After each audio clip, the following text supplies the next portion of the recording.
राधे राधे दोस्तों। महारथी कर्ण महाभारत युद्ध के ऐसे योद्धा थे जिन्हें अपने जीवन काल में बार बार अपमानित होना पड़ा। जन्म लेते ही उन्हें जन्म देने वाली माता ने त्याग दिया था। शिक्षा लेने जब वो गुरु द्रोण के पास गए तो उन्होंने उन्हें शूद्र पुत्र होने के कारण शिक्षा देने से मना कर दिया। तब उन्होंने एक ब्राह्मण का रूप धारण कर भगवान विष्णु के अंशावतार परशुराम जी से शिक्षा ग्रहण की, लेकिन वहां भी उन्हें अपमानित ही होना पड़ा, क्योंकि शिक्षा पूर्ण होने के बाद गुरु परशुराम को जब ये बात पता चली कि ये एक ब्राह्मण पुत्र नहीं बल्कि एक शूद्र पुत्र है, तो उन्होंने कर्ण को एक शापित जीवन जीने को विवश कर दिया। लेकिन कर्ण ने कभी हार नहीं मानी और अपने बाहुबल से भारतीय पौराणिक इतिहास में वो ख्याति हासिल की जिसके कि वो हकदार थे। आज के इस एपिसोड में हम आपको कर्ण के पराक्रम से अवगत कराएंगे और जानेंगे कि उनके पास वो कौन कौन से अस्त्र या शस्त्र या दिव्यास्त्र थे जिन्होंने उन्हें महारथी बनाया।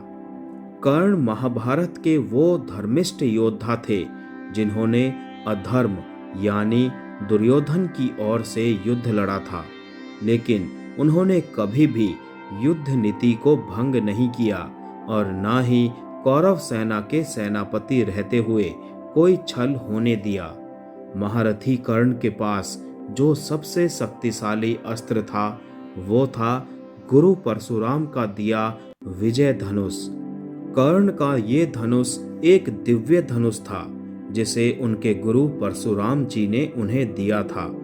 दरअसल गुरु द्रोणाचार्य ने सूत पुत्र होने के कारण कर्ण को शिक्षा देने से मना कर दिया, तो वो अस्त्र शस्त्र की शिक्षा पाने के लिए एक ब्राह्मण पुत्र बनकर गुरु परशुराम जी के पास पहुंचे, क्योंकि उन्हें डर था कि कहीं शूद्र पुत्र होने के कारण उन्हें परशुराम जी भी अपना शिष्य मानने से मना न कर दे। ब्राह्मण के वेश में ही कर्ण ने परशुराम जी से अस्त्र शस्त्र का ज्ञान तो प्राप्त कर लिया, लेकिन एक दिन जब कर्ण की शिक्षा पूरी हो चुकी थी तभी उनके गुरु को पता चला कि कर्ण किसी ब्राह्मण का पुत्र नहीं बल्कि एक शूद्र पुत्र है।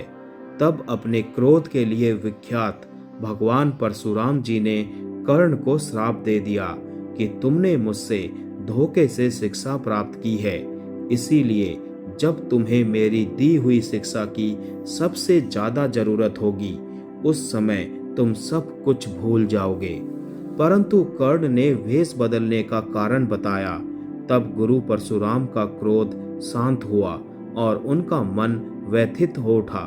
तब परशुराम जी ने कर्ण से कहा, हे वत्स, मैं दिया हुआ श्राप तो वापस नहीं ले सकता, लेकिन मैं तुम्हें एक धनुष रूपी कवच देता हूँ।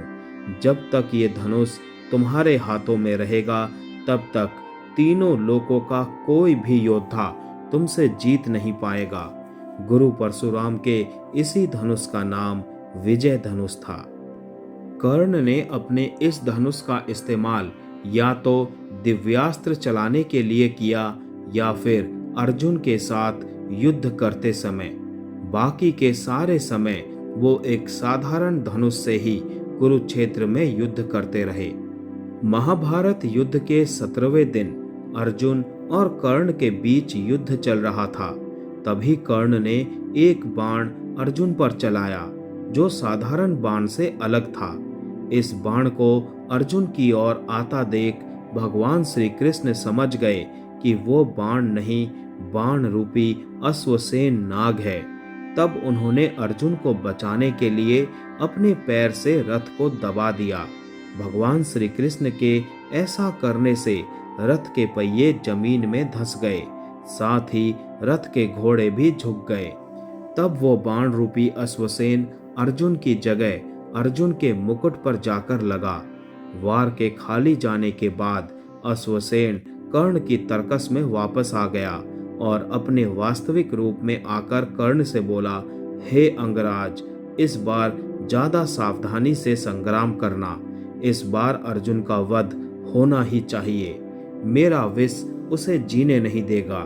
तब कर्ण ने उससे पूछा, आप कौन हैं और आप अर्जुन को क्यों मारना चाहते हैं? तब अश्वसेन ने कहा, मैं नागराज तक्षक का पुत्र अश्वसेन हूँ और मेरे माता पिता खांडव वन में रहा करते थे। एक बार अर्जुन ने उस वन में आग लगा दी, जिसके बाद मैं और मेरी माता आग में फंस गए। जिस समय वन में आग लगी उस समय मेरे पिता नागराज तक्षक वहां नहीं थे। मुझे आग में फंसा हुआ देख मेरी माता मुझको निगल गई और मुझको लेकर उड़ चली। परंतु अर्जुन ने फिर मेरी माता को अपने बाण से मार गिराया, लेकिन मैं किसी तरह बच गया। जब मुझे ये बात पता चली कि मेरी माता को अर्जुन ने मारा है, तभी से मैं अर्जुन से बदला लेना चाहता हूँ और इसी कारण आज मैं बाण का रूप धारण कर आपकी तर्कस में आ घुसा।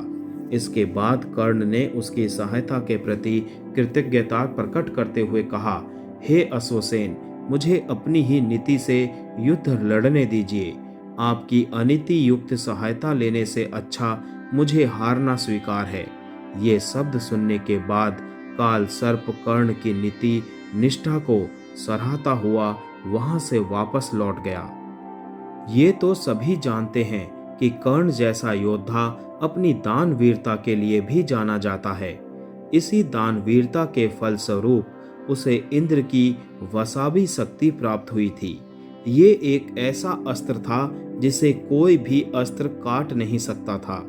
दरअसल युद्ध के निश्चित हो जाने के बाद इंद्रदेव को अर्जुन की चिंता सताने लगी कि कर्ण के कवच कुंडल रहते मेरा पुत्र अर्जुन उसे परास्त कैसे कर पाएगा, क्योंकि वो जानते थे कि सूर्य देव का दिया हुआ कवच कुंडल जब तक कर्ण के पास है तब तक उसे कोई नहीं हरा सकता। इसीलिए इंद्रदेव ने छल का सहारा लिया और एक दिन कर्ण जब सुबह के समय सूर्य देव को जल अर्पित कर रहे थे, तब इंद्रदेव ब्राह्मण का वेश बनाकर उनके सामने पहुंचे और कर्ण से उनका दिव्य कवच कुंडल मांग लिया।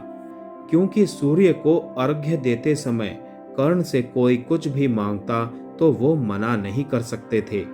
इसीलिए उन्होंने ब्राह्मण रूपी इंद्र को अपना कवच कुंडल दान में दे दिया और फिर उस ब्राह्मण से बोले कि हे ब्राह्मण, आप अपने असली रूप में आ जाइए, क्योंकि मैं जानता हूँ कि आप देवराज इंद्र हैं और मैं यह भी जानता था कि आज आप मुझसे कवच कुंडल मांगने वाले हैं। कर्ण के मुख से ऐसी बातें सुनकर देवराज इंद्र उसी समय अपने असली रूप में आ गए और बोले कि हे कर्ण, तुम्हें मेरे बारे में किसने बताया, और जब तुम जानते थे तो आज सूर्य को अर्घ्य दिया ही क्यों? तब कर्ण ने कहा, हे देवेंद्र, मुझे ये सारी बातें मेरे पिता सूर्य ने रात में बताई और मुझे सुबह अर्घ्य देने से मना भी किया। परंतु हे देवेंद्र, अब आप ही बताइए कि मैं अपने धर्म से विमुक्त कैसे हो सकता था। तब इंद्रदेव ने कहा कि हे कर्ण, तुम महान हो। इस दुनिया में आज तक तुमसे बड़ा दानी न कभी हुआ है और न पृथ्वी के अंतकाल तक कोई होगा। आज के बाद महादानवीर कर्ण के नाम से तुम जाने जाओगे। इसके अलावा मैं तुम्हें अपनी वसाबी शक्ति भी देता हूँ। इसका इस्तेमाल तुम सिर्फ एक बार कर सकोगे। इसका जिस किसी पर संधान करोगे उसे इस ब्रह्मांड की कोई भी शक्ति नहीं बचा सकेगी। और इसके बाद देवराज वहां से अंतर्ध्यान हो गए। जब महाभारत युद्ध शुरू हुआ तो कर्ण ने अपनी ये शक्ति अर्जुन के लिए बचा कर रखी थी, लेकिन भगवान श्री कृष्ण ने भीम और हिडिंबा के पुत्र घटोत्कच को युद्ध में शामिल कर कर्ण को इंद्र की दी हुई वसावी शक्ति को चलाने पर विवश कर दिया। इन तीनों शक्तियों के अलावा कर्ण के पास अग्नेयास्त्र, पशुपतास्त्र, रुद्रास्त्र, ब्रह्मास्त्र, ब्रह्मशिरास्त्र, ब्रह्मांड अस्त्र, भार्गव अस्त्र, गरुड़ अस्त्र, नागास्त्र और नागपाश अस्त्र और भी कई दिव्य अस्त्र थे जिसे मंत्रों से प्रकट कर संधान किया जा सकता था। इन अस्त्रों को चलाने के लिए महारथी कर्ण अपने विजय धनुष का इस्तेमाल किया करते थे। महाभारत युद्ध में जिस समय अर्जुन ने कर्ण का वध किया, उस समय कर्ण के हाथ में वो विजय धनुष नहीं था। अगर उस समय उसके हाथ में वो धनुष होता तो अर्जुन कभी भी उसका वध नहीं कर पाता। जय श्री कृष्ण।